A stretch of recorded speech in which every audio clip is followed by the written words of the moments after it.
The iPhone 15 Pro Max is the first new iPhone I have picked up in a long time that made me say wow. And that's thanks to a new titanium design that makes this big 6.7-inch flagship wonderfully light.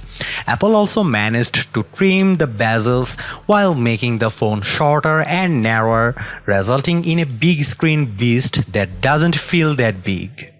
There's a lot of other welcome upgrades to the iPhone 15 Pro Max, including a handy action button that lets you perform all sorts of shortcuts. You also get the world's first 3nm processor in the A17 Pro, which delivers console-like graphics, and there's finally a bigger 5x telephoto zoom to get closer to your subjects and close the gap with Samsung's Galaxy S23 Ultra. Not everything about the iPhone 15 Pro Max is a wow-inducing.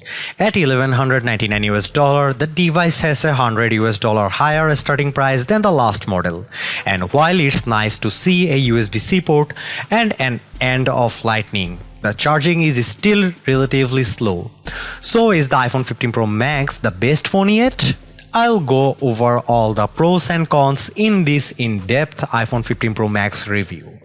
The iPhone 15 Pro Max is available for pre-orders and has a release date of September 22.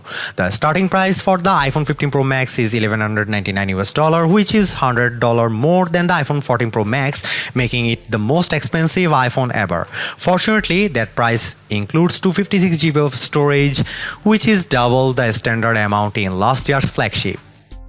The iPhone 15 Pro Max ditches the stainless steel sides of past Pros for a titanium design, and it's a big deal. Why? Because the Space Age Grade 5 titanium Apple uses is stronger yet lighter. Yes, it's the same titanium used on the Mars rover. The natural titanium color has grown on me thanks to its sci-fi vibe.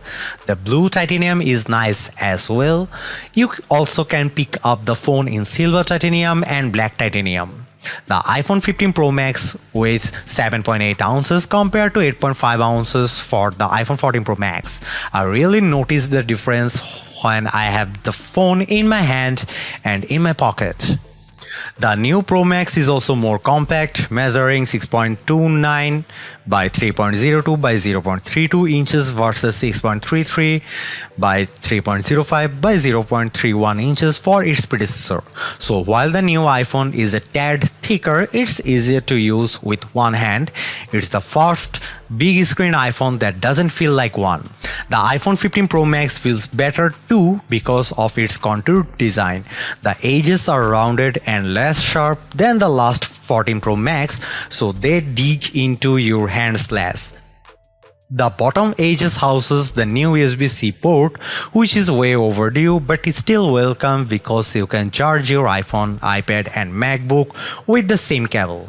The action button, which replaces the ringer switch, is one of the best and also most frustrating things about the iPhone 15 Pro Max. But let me start with the good news. The button still silences calls with a long press if you have the silent mode setting assigned. But in the setting app, you can configure the action button to launch all sorts of things, including the camera, voice recorder, flashlight, translate and more. You can even pick specific actions from within an app, like launching right into a selfie with the camera app. If you want even more options, the action button works in sync with the shortcut app. So you can assign it launch any app you want with a long press or create shortcuts to do things like messages, a specific contact, which is nice to have when I want to let the family know I'm on my way home or running late. My problem with the action button is that it supports only one function at a time. So if you want it to launch the camera, you can't use it also mute calls. My advice to Apple would be to let people perform app shortcuts with a double press and keep the long press for silent mode. The iPhone 15 Pro Max biggest camera upgrade has it playing zoom catch up with the competitions, but it arguably surpasses all the best camera phones in over quality. There's a larger main sensor for the 48 megapixel camera, which now shoots 24 megapixel photos by default, but the Pro Max also lets you choose from 48 megapixel HEIF to save space or Pro RAW for more creative control. The main camera also gives you three shooting options: 24mm, 28mm and 25mm, and you can pick which one by tapping the 1x button to toggle between them. In addition, the iPhone 15 Pro Max's camera is smart enough to sense depth info, so you don't have to engage portrait mode to take a portrait of a person or pet. You can also change the focus point of your shot after the fact. Let's start with the zoom. A new tetraprism lens on the iPhone 15 Pro Max achieves a 5x optical zoom, which is big jump up from the 3x on the previous model and the regular iPhone 15 Pro. You also get a max of 25x digital zoom, up from 15x on the iPhone 14 Pro Max.